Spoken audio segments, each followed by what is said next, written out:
So I love Wingstop, and I decided I wanted some wings. And I was gonna buy myself a 6-piece combo. So I asked my mom, I'm eating wings, would you like some? She said, no, I'll just take one of yours. And I said, no. I said, no, I want all of mine. This is our space. Hello, friends. Welcome to another beautiful, wonderful episode of FireMouth Anonymous. Amira here with my fabulous co-host, Wendy. Yes. Wendy. Hi, everyone. Yes. Wow. We are in the midst of diving deep into a topic that we both just wanted to kind of touch base on, because we feel there's a lot of surface level talk around this particular topic, and as you all know, or you will get to know, we are the deep divers. We like to go deep. We don't do the surface level stuff.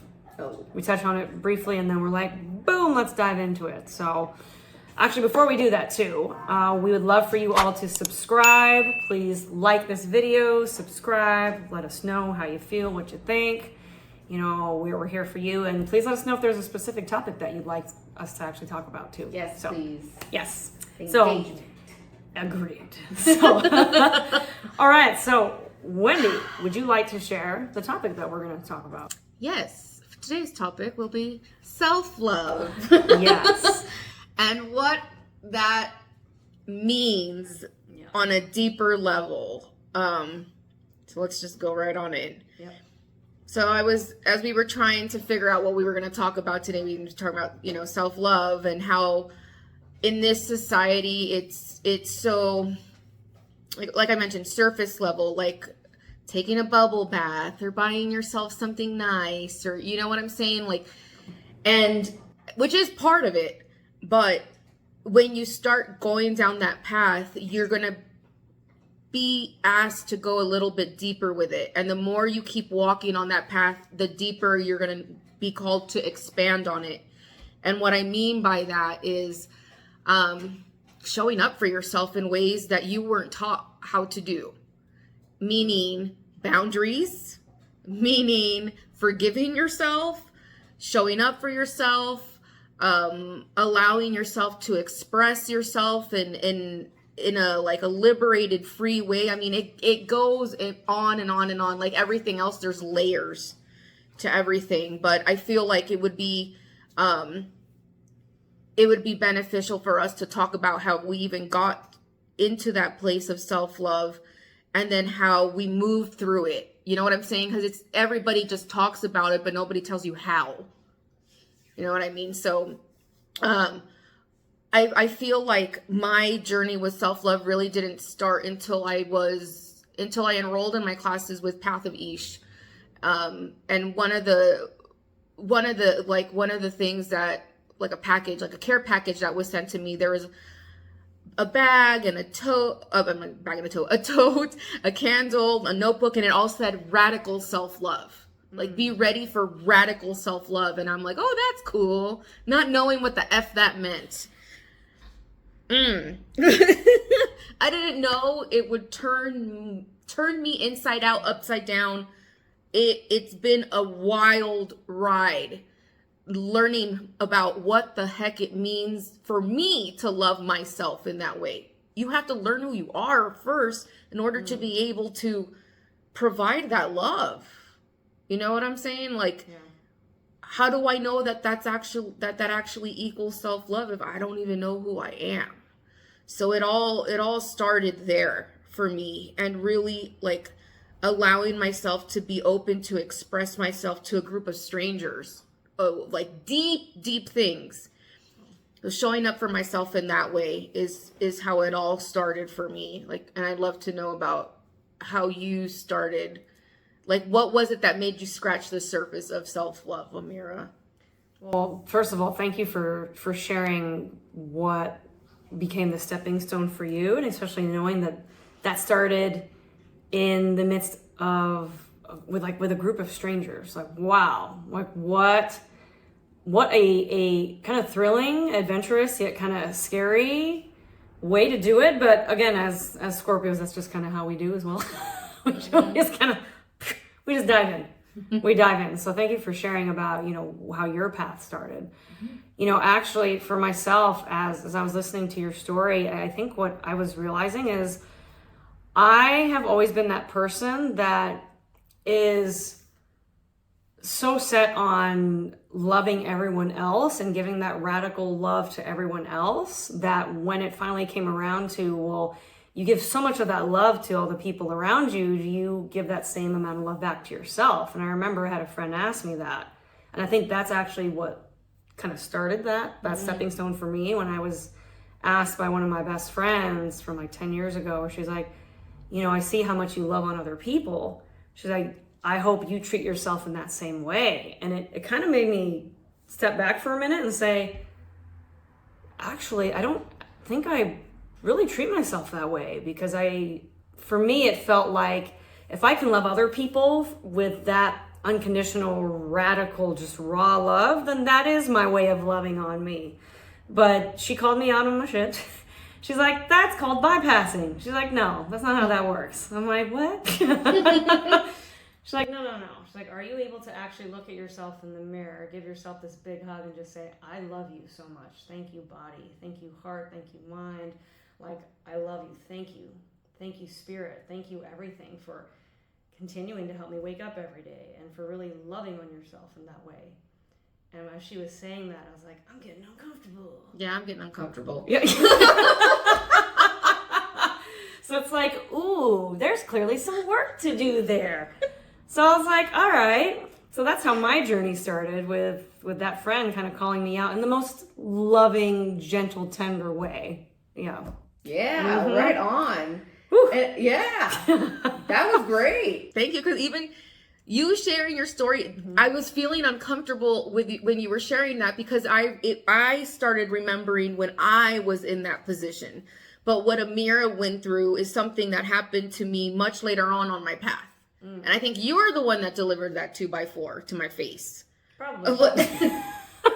Where you're like, and it's a side note, like, it's wonderful how our journeys tend to mirror each other. And it seems like, like when you find your group, your tribe, like we all tend to go on the same journeys, but we're all in different places on that journey. And then we all kind of come back and like, hey, what did you find? Oh, I found this. And then we exchange information. And then it's like we switch positions.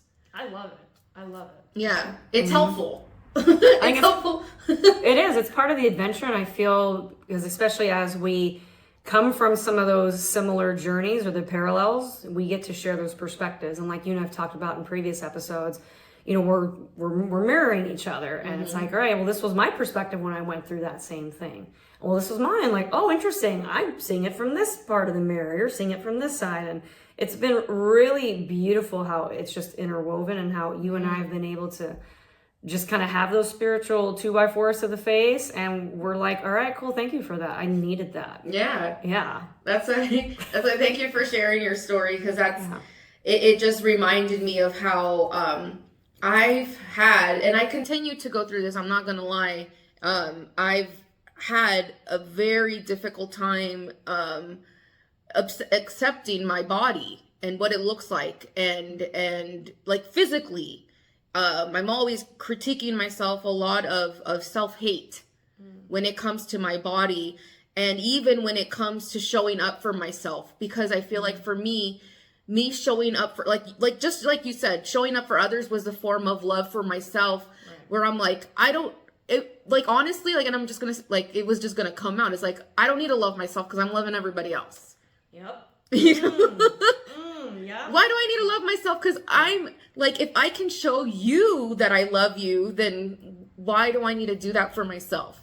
But I think that, like, again, that's like deflecting. Yep. Right? That was my form of putting a wall up for myself, that I don't have to go inside and look at why am I not allowing myself to pour into myself, and why am I so giving to everyone else and anything else, that like anybody that would ask me for anything, I'd just be so like willing to give you my heart. And I wasn't able to do that for myself. And I'm still on that journey of being able to fully show up for myself in every way. And like, it's beautiful to have these supportive people around me that are able to check me. Sometimes there's like our friend Margaret she always has these one-liners, and they're just, they get you. Oh yeah. And yeah, and I remember one time she was like, "You're so good at empowering people, Wendy. Like, why don't you do that for you?" And I'm like, "What? Like, huh? What do you mean? Like, I thought I did, you know?" And then I feel like you were the one that told me about like the love. No, I think I even posted something about it. Like, when are you going to allow yourself to receive the love that you've put out into the world? And that just rocked my world, because I didn't even realize how much I had been resisting that love to come back in to me. And I feel like I was expecting it to look a certain way, or I honestly, maybe I didn't even felt like I wasn't worthy of it. You know, like why? Yeah, which is hard. It's hard to say that. It's hard to say that like, that it's always felt like my duty to love and not receive or not give it back. Because then I think this goes into guilt about self-love, which is very much alive, because if you're not, again, like if you're focused on yourself and how you feel and loving on yourself, then that means you're not being a good person and helping out your neighbor, you know, and then you're like a total asshole. Yep. And I think that's part of the social cultural narrative too, depending on like where you're raised and just where you decide to live. And I feel like especially in the Western part of the world, you know, I can't speak for Europe and other countries. For those of you who are listening from outside of North America, we would love your thoughts and opinions on this too. We'd love for you to share that. You know, I can only speak for where we currently reside. And I feel like that's a very big narrative around just the self. It's interesting. The narrative is around the self, like, hey, it needs to be I, me. I gotta look out for myself. And yet when we do that, then all of a sudden we're told that we're selfish and that we need to look out for other people.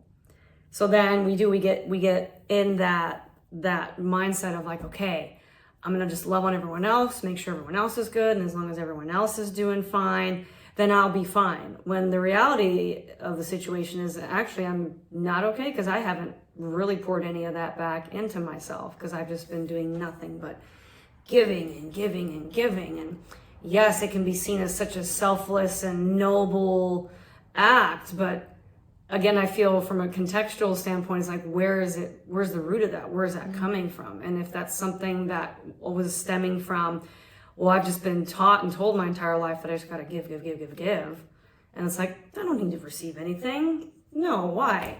But at the end of the day, as we continue to evolve and grow, God willing, there's that voice that says like, hey, but what about me? Like all that love that I'm pouring out and sending out into the world, I notice sometimes what ends up happening is frustration, the anger, the shame, the guilt, like what you were talking about, where it's like, where is that love that I know I'm deserving of, that I want in my life, that I so readily give out to everyone else?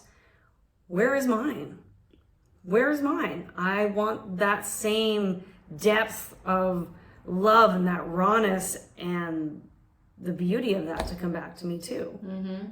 And I feel like with the conversation you and I had a few weeks ago, I was like, well, are you able to give that back to yourself first before you ask that of the people around you? And it's like, ooh. And I remember you were like, I'm uncomfortable. Yeah. You're like, what? Yeah, as you were saying that, there's a story that came to my head, and it's a very silly story, but I'd love to share it because this is a form of how I showed myself self-love, okay? And this is like an everyday thing. This is what I'm saying, like, this is how you show up for yourself and self-love. It's a chicken wing story, all right? Let the chicken wing store begin. Thank you, chicken, for being here again. So I love Wingstop, and I decided I wanted some wings. And I was going to buy myself a 6-piece combo. So I asked my mom, I'm eating wings. Would you like some? She said, no, I'll just take one of yours. And I said, no. No, I want all of mine. Would you like some? I'll buy you some. And she was like, why can't I have one of yours? And I said, because I want all 6 of mine. I'll buy you your own. And it became this huge ordeal for my mother. Like, she got very passive aggressive. She even cried about it and all these things. And I had to I'm like, what did I do that was wrong? Like, what, like, I was offering to buy you some for yourself, like, because I wanted them for myself. And I voiced it in a nice way and all those things. And I've had to teach my mom how to be more open to communicating effectively. And I finally was able to crack her open and understand where she was coming from. And she was saying that she felt like I was being selfish and that she didn't raise me not to share. And I'm like, this has nothing to do with that, mother. I'm like, I am more than willing to share. If there were only 6 chicken wings left on this planet, I would definitely give you one. I'd give you 2. I'm like, but I have chicken wing money, so I can give you your own set. You know what I'm saying? I got chicken wing money. So it's like that was my form of standing up for myself and loving on myself, because I'm like, Mom, I have shared and shared and shared all of my fucking life. And now when I'm finally like, no, I'm going to have this for myself because this is what my tummy and my heart desires in this moment. And I'm going to get you your own. It's not like I'm saying, no, you can't have any wings ever. Like, no, it's just like, but that for me was such a stance, and I was able to effectively communicate this, like the way I was feeling to her.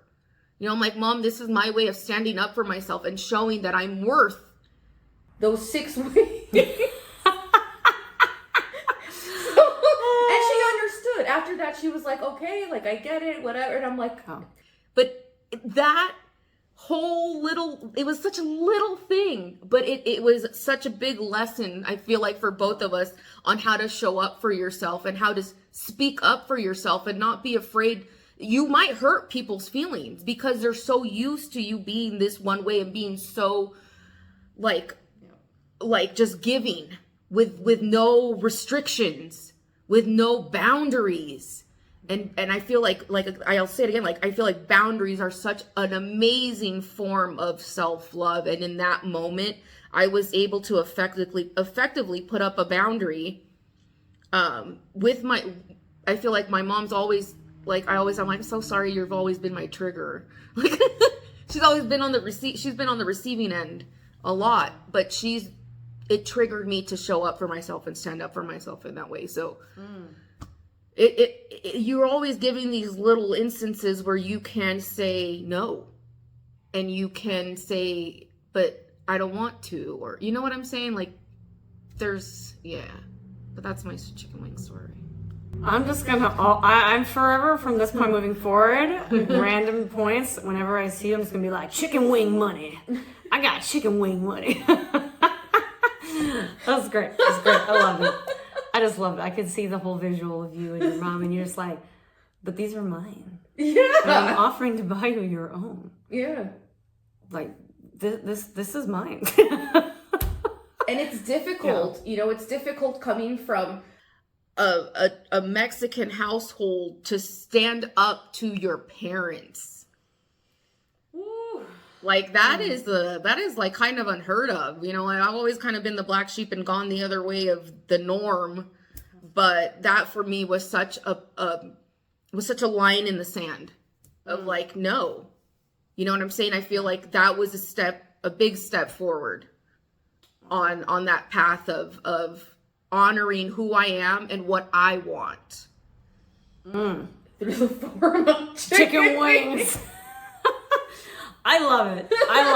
I'm so appreciative of you sharing that story, because that's a simple everyday life thing, and yet it's in those moments where you can miss the lessons, so to speak. Mm-hmm. You can miss that moment where you can actually start breaking cycles and actually start changing things, and you're like, wait, I didn't let this fly by. Like, I actually caught on to it and was like, hey, this is actually a great lesson for both my mom and I. And this is a moment for both of us to grow in our own ways, for us to actually communicate, even though it might get a little sticky and uncomfortable. But hey, that's how we evolve and grow. You got to have that pressure and that ability to be like, all right, I'm going to have an adult conversation with you about this and let's work through this. Yep. So I think that's incredible. And I love that you brought up the aspect of, your heritage, your background, your culture, because I'm half Mexican and I'm half Korean. And it's interesting, I've found that the Hispanic culture and even Asian culture, there is a lot of overlap too. There's some similarities there too, and especially in the Asian culture as well. It's like, you do not overpower any of your elders. Like, no, if your elders want something, it doesn't matter if your house is burning down, like, you're gonna do it. Like, you just do it. There's no ifs, ands, buts, there's no questions. You just do it. You give all of you to your elders. That's it. So a lot of that is that acquiescing of, I'm just going to do and just continue to be selfless, and that's okay because that's how you're raised. You're in that environment, in that culture, your background. So I really appreciated you bringing that up too, because I was like, oh yeah, that's right. Like, there's so much more than just the societal aspects and even just where you were born from an economic standpoint, but also like your culture, your heritage. That ties into a lot of that too, like where you were born. Yeah. So there's just so many different avenues and areas where I feel a lot of that narrative is very present around.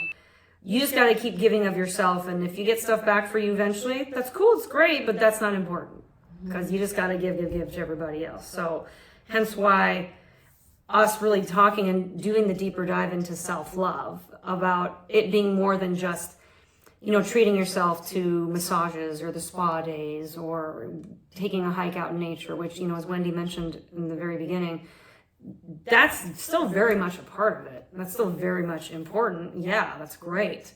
It's like, but at the root of all of that, like, where is that stemming from, and how do you really root yourself into what self-love looks like and feels like for you as an individual, and it going beyond just the spa days and the hikes in nature. Yeah. Yeah, and I think that isn't what's really talked about as much. So No, because it requires you. I feel like it doesn't get talked about a lot because it's uncomfortable. yeah, And because then you can't be controlled by other people. yeah, Right? You can't be, like you said, that ever-giving Energizer bunny that just keeps on drumming away without, I don't care what's happening around. You just got to keep going, got to keep going, got to keep giving. But it's uncomfortable to unroot yourself from something that you have believed to be the truth and move into your own and uncover and unearth and all of these things that are required in order to really, really, really understand who you are and then really honor yourself. There's a lot of, it's uncomfortable, it's scary, it's because through these phases, you start like, I feel like every time there's a shift in who you are, of your evolution, there's these moments when you're like, who am I? Like, who am I now? And you kind of start, you're able to then, like, mold yourself like clay. You know what I'm saying? Then you're able to then, like, okay, well, when I don't want to do something, I usually say yes. And it makes me feel like, even though I don't want to do it, I'll say yes. But you know what? I'm not going to do that anymore. I'm going to mold myself in this way, where if it's not something that I want to do from my heart, then I'm going to say no. And then you start molding yourself that way. And then that becomes your go-to. Does that make sense? Like, you have actively rewired yourself. And now you have, like, totally shifted your DNA. And now you're living from that space. And then you grow from that. It's almost like you're climbing a tree, and each time you are able to effectively incorporate another version of self-love. It's like a branch on a tree, and then another branch grows, and then another, and you just keep, like, hopping up. But it all has to start with you accepting that you have been, wow, there's a lot of, I don't know why I feel like the word disgraced, like you have disgraced yourself, or that you have buried yourself and what's true for you for a long time. And that's a hard pill for people to swallow. To know that, like, well, I do love myself. What do you mean? I'm like, but do you? Like, how many times have you allowed yourself to be hurt in order to spare someone else's feelings. I know I went through that a lot. A lot. I was very used to being a doormat. Yeah. Same. Because I felt like if I wasn't, then I wasn't lovable. Yep. I can definitely relate. Definitely relate. And actually, as you were even sharing that, my thought was, okay, not only being able to, it goes back to what I mentioned in the beginning, is can you truly look at yourself in the mirror for more than a few seconds? Because many of us, before we leave to go out the door, we're just like, okay, cool. How's my hair look? Okay, cool. All right, great. All right. I look like somewhat of a person today. Great. Okay, let's go. But for the most part, most of us, it's very, very quick. But how often do you actually just stand or sit in front of the mirror and look at yourself and then look at yourself in the eyes and say, I love you. Thank you. Thank you, body. Thank you, mind. Thank you, heart, everything. And you can do it for even a minute. I challenge you. I challenge those of you listening to this episode to do that. See how long you can stand in front of the mirror. See if you can actually do it.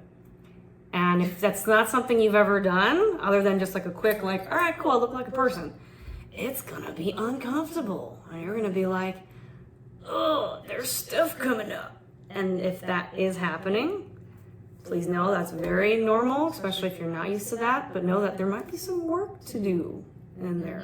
There might be some work to do.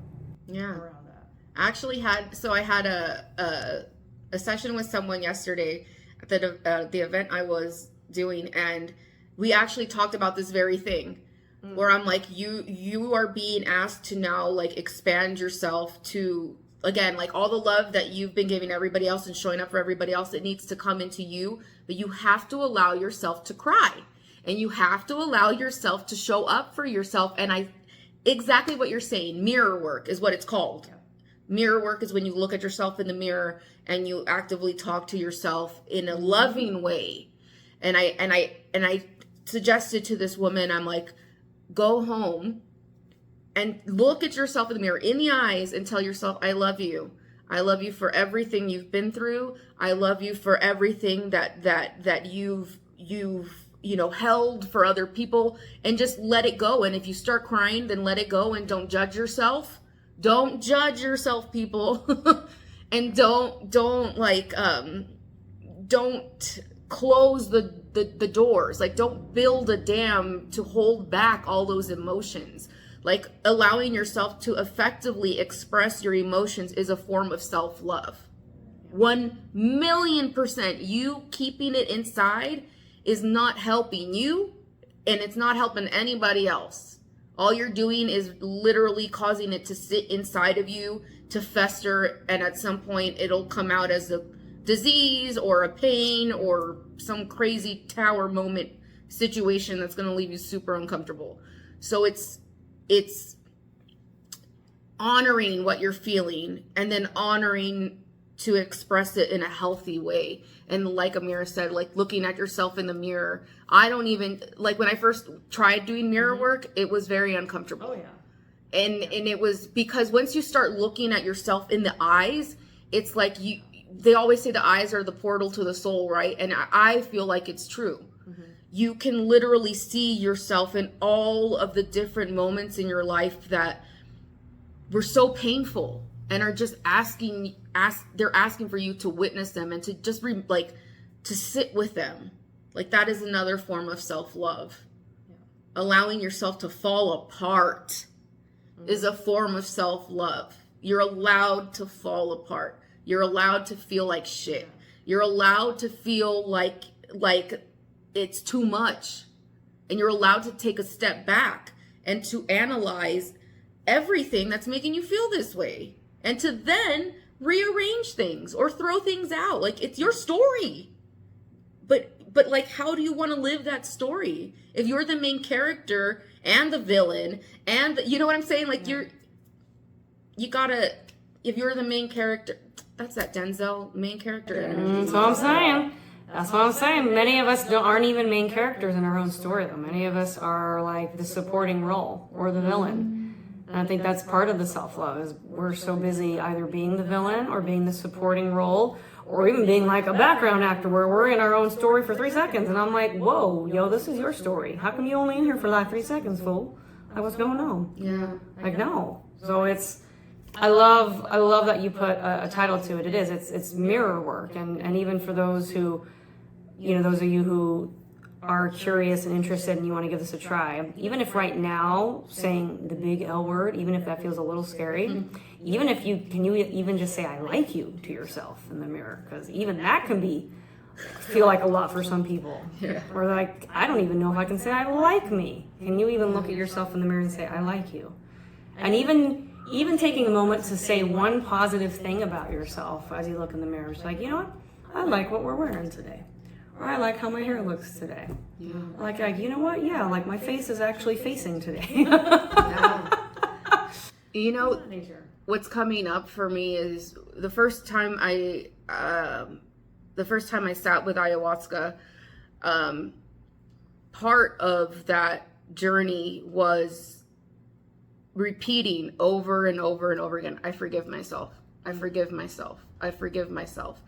And it was so powerful. And mind you, I'm like speaking it into a fire. Yeah. I was bawling my eyes out because it was like everything that I had held inside and had judged myself for, I was finally allowing myself to, again, fall apart and to just allow myself to remember that I'm a human being and that I'm allowed to make mistakes and I'm allowed to reflect on it without judging myself or without the shame and the guilt and all of that. So that was huge. And even like, again, with doing things in the mirror, it was like, I forgive myself for the things that I didn't know that I was doing to myself in that moment. I always say, like, you only know as much as like you only, what's the saying? You don't know what you don't know until you know. Yeah. Like, but now you know better, so you can do better. But in that moment, that's what you knew. And so it's like, and it's okay to say, I didn't know better, but I forgive myself and I love you. And because that's always part of like when I'm doing sessions with people with shadow work, it's always like, look at the version of yourself that was in that moment and give that person a hug. Like the person that you wish you could have been in that moment, you are now. So like give that version of you a hug. And tell them you did the best you can and I'm proud of you, which is another form of self-love. When's the last time you told yourself I'm proud of you? Mm-hmm. Like really. I've been telling myself that all the time now. I'm like, girl, I'm proud of you. This is some bullshit. I'm not proud of you. Look, you didn't cut somebody today. I'm proud of you. I didn't lose my shit on somebody. Yes, we did good today. Oh, it's true. No, it's very true though. It's true. It's like we all have our things, right? Like honestly, and it could be funny to other people, but to me, it's like, girl, you have no idea how hard it was for me to not lose my shit. Oh, I know. Oh, I know.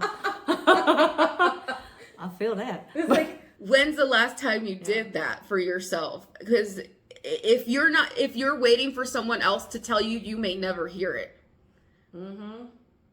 And if you're looking for validation or acceptance from other places, you may never get that. You have to start at yourself and be able to be vulnerable with yourself first. Yeah. Be vulnerable with yourself first. Give yourself, what do you say? Grace. Grace and tenderness, which I know the T word, that's one of your favorite words. Mm-hmm. That's one of Wendy's favorite words, tender. Yeah. She's like, damn that tender. Yeah. It's interesting as you were saying like some of these phrases, what was coming up was, I feel like a lot of this even stems back from childhood, from the standpoint of a lot of these phrases that you're saying are things that we would you usually hear from a guardian or a parental figure, and the thing is, if we grew up in an environment where we weren't told those things, we weren't told like, I'm so proud of you, I love you so much, no matter what you do, as long as you tried your best, like that's what matters, like, hey, you're beautiful, you're handsome, like all those things that as a parent, guardian, whoever was raising you, in an ideal world, we would love to have heard that from those persons that were raising us. But let's be real, many of us grew up in environments, and I can speak for myself in regards to that too, as I'm sure you can, where I had emotionally stunted parents. And for the longest time, I was very, very angry, because even though my dad will always and forever be my person, God rest his soul.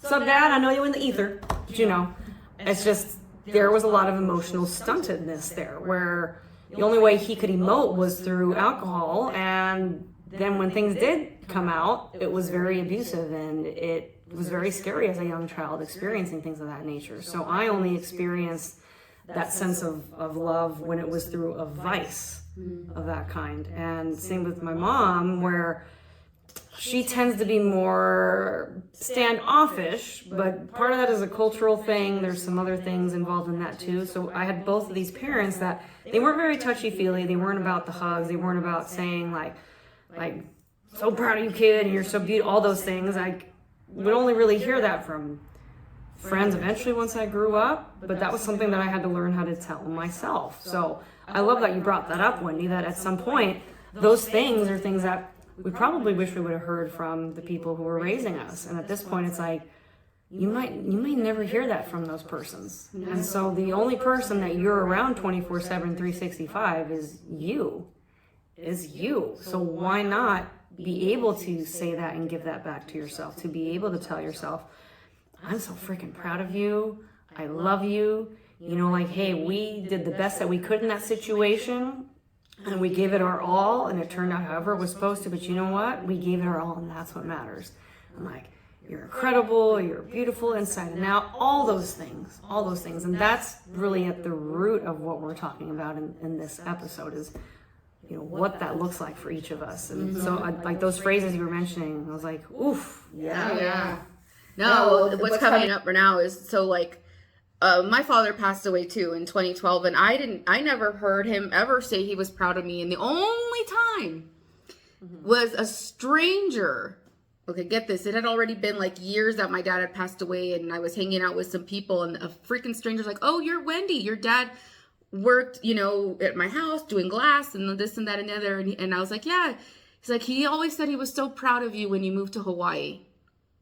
And I'm like, my dad said that about me? My dad never spoke those. I never got a chance to hear those words spoken. I had to hear that message from a stranger. And that's tough. But I'm happy that the message was delivered, however it was supposed to be, right? Some form. My dad's like, hey girl, I'm proud of you, all right? But my dad wouldn't show love unless he was drinking, until he was buzzed, and then he became very open emotionally and all of that stuff.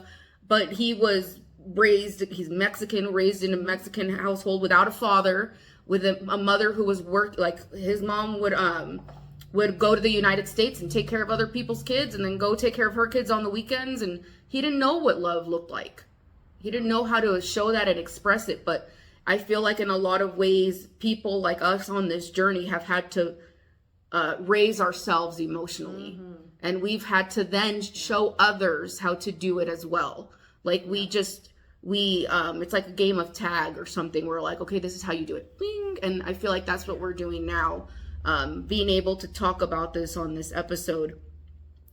And the other thing that I think this is going to be very wonderful for all of us that have been on the journey of loving ourselves and our human bodies and what this looks like, because Amira and I did something absolutely like what I would have thought would have been insane for me like a couple years ago. And again, like how I've always had issues loving my body and accepting what it looks like in all of its different forms throughout the years, where we actually had a photo shoot in the poppy fields, and our wonderful friend was like, I'm gonna get naked. And we're like, okay.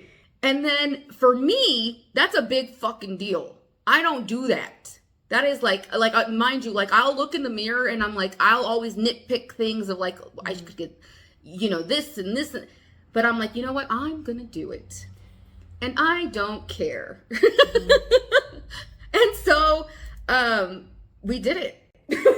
Yes, we did. And I had the same thoughts, because when I saw the text thread, I was like, well, of course, like our girl, I'm like, I don't expect anything less from her. In fact, I'd be like, it's weird if you're not gonna get naked. So I'm like, I expect that. That's fine. And then when Wendy was like, yeah, I want to get more in touch with my feminine and like really just love my body. And I was like, well, shit, I can't be the only one that's like, I'm just gonna stay over here in my clothes, friends. And I thought, you know what? Let me see if the spirit moves me when we go out there. It was a beautiful day. It was sunny. It was perfect, beautiful.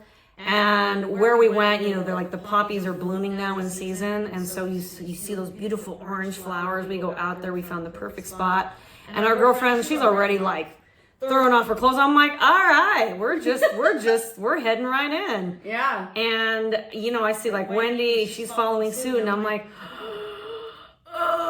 okay, this is the moment. Am I gonna do this? And then I even told Wendy and our friend this, and I said, you know what? For the first time ever, I actually feel 100% comfortable getting absolutely in my birthday suit with y'all, and I've never felt that comfortable in my skin around anyone, not even my own mother, in my entire life. It only took 36 years, but here we are. Here we are, and it was so liberating and freeing, and especially with us talking about self-love.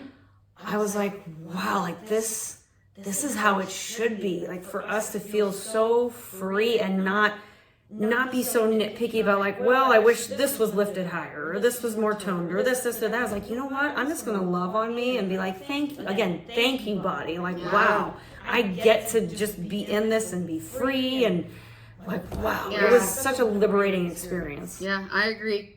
It's been quite a journey from Wendy that's always been restricted and confined in so many ways. And the people that have known me for many years, or even, I can't even say that now because you haven't known me for many years, but you've seen my evolution and how quickly I've been kind of skipping through things, like from the way that I was, where like even the things that I wear now, right? And like where I work, these young people have helped me so much in embracing who I am and loving myself and the colors. Like I was always wearing black and dark things, and now I'm like always wearing color and lipstick, and I'm all like girlier and all kinds of things. And it's just because I have learned to embrace and love myself as I am and the different versions of me. Because it's not always going to look like this. Right. And it's never looked, I'm always changing.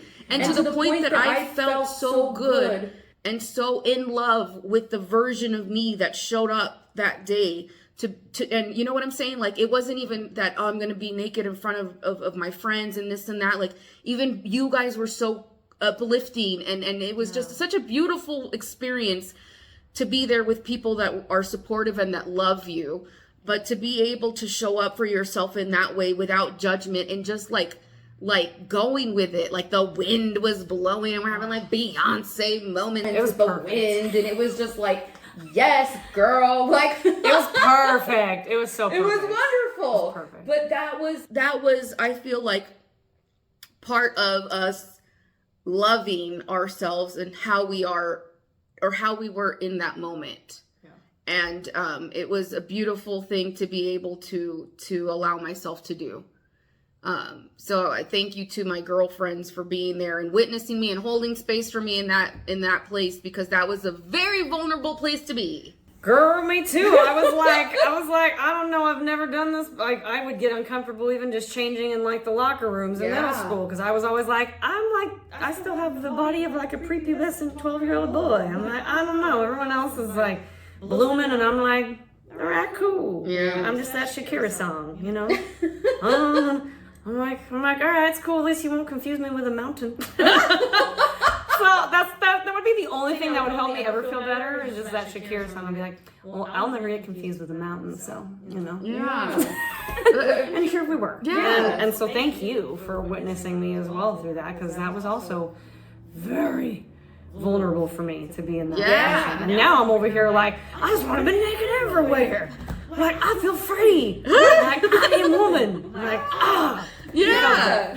And it's just great. It's such a I feel like months, even weeks ago, we probably would have not been comfortable in that place. But like We are actively, this isn't just like, I self-loved myself today and that's the end of this. No, you actively work on it every day because we are always changing and there's always new versions of you being born and it's like you're constantly evolving. And so everything else must evolve with you, or else that's when you start feeling stuck or things just feel icky and uncomfortable. So it's loving every version of yourself. Of your shelf. Of your shelf.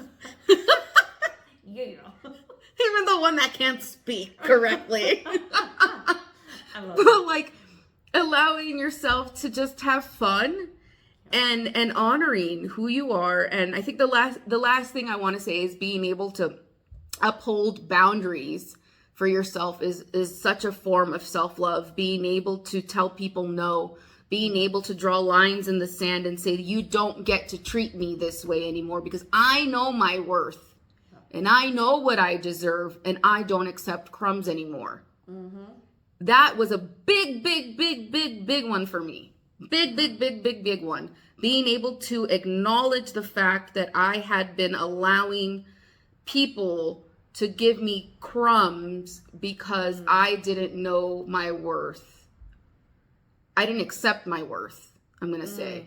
I knew my worth. I know my worth, but I wasn't accepting of it. I was bending the rules for people. I'd be like, okay, like you're really cute, so I guess. Like, you know what I'm saying? And it's like, no. This was a big one for me. I'm telling you, my Amira, Birdie, and Margaret know. Like, this was a big one for me. And it's just finally where I'm like, I love myself so much that I know that this treatment of me is not allowed anymore. And I've had to, and this wasn't like a physical thing. This was like energetic wise, where I'm like, you're not allowed to enter my reality at all. And this was the visual that I gave Margaret in the mirror. It's like, I have like a palm scanner at the entrance of my kingdom. And if you don't show up with a reciprocal relationship, I can't speak anymore, girl. I can't. I believe in you. You got this. Okay. You got this. Okay. You're almost there. Deliver the message. If you don't come with a reciprocal relationship in your hand, you are not allowed access to me. Point blank. And that palm scanner does not lie. It will reject your ass and you can head on out and come back and try again later. But it's like, that was a form of self-love because I wasn't going to allow myself to bend for others that didn't treat me the way that I know that I need to be treated, which I was allowing people to do before.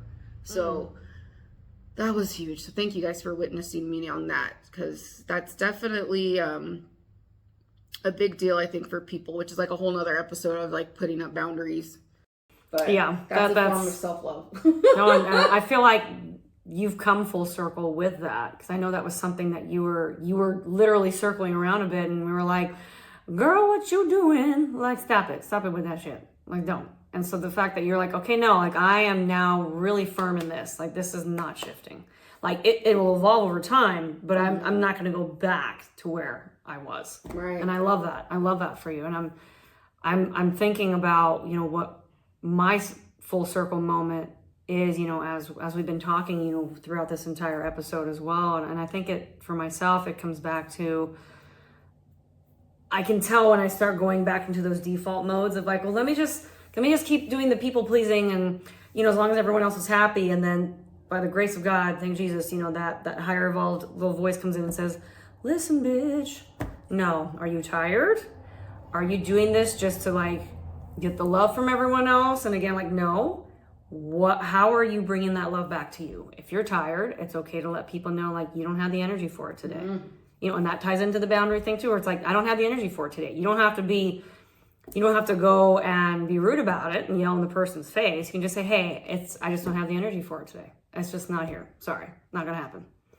And I'm learning to put more of those boundaries in place, because I definitely tend to be more on the people pleaser side, and it's like really breaking free of that cycle, which has been very challenging. But I find that when I do really stand firm in that, it feels incredible. It feels incredible to be able to say, like, yeah, I stood up for myself. I was not abandoning myself anymore. I was not betraying myself anymore.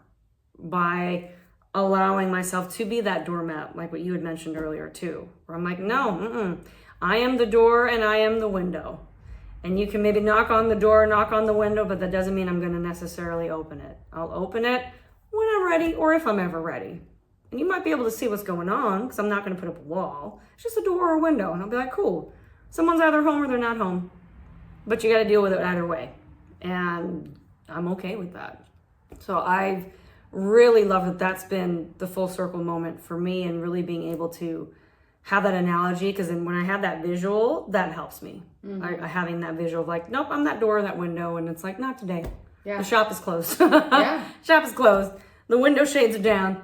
Sorry, ain't nothing happening today. Yeah. Adios. So I love that I feel like we touched on so many different areas like of self-love, and this is something we could continue to talk about for forever and ever, because it goes very deep in all these other areas too. And I would just love to know, for those of you who do end up listening to this live, and even those of you who watch this replay, like, we would love for you to share in the comments, based on what we've shared, like what self-love means to you. Maybe what it meant before you listened to this episode, and now after, like, has it shifted? Yeah. And if so, like, what is one small step that you can take for yourself to really ground yourself in your own version of self-love? We would love to hear from you all, and for you to share that. So type in the comments. Yes, this is how I tap. like an evil villain.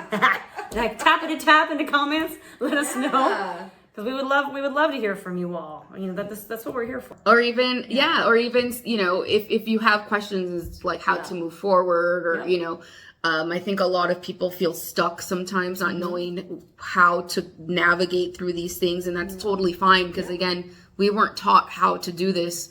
And just know that there's guidance everywhere, and there's always people and things around you that are willing and wanting to help. So don't be afraid to reach out and ask for help. Yeah. You're worth the effort. 100%. And we are always willing to share our 2 cents, as far as like recommendations that we would have. If you do have any questions, that's what we're here for. So we love you, friends. We appreciate you all. And again, please don't forget to hit the like button, hit the subscribe button, all the things. Following us on the gram at FireMouth Anon. You can also find us on Spotify, Apple, Radio, iHeart, all the things. And we just appreciate y'all. And until next time. Yeah. Have a good one, everybody. Yes. Bye, friends. Bye.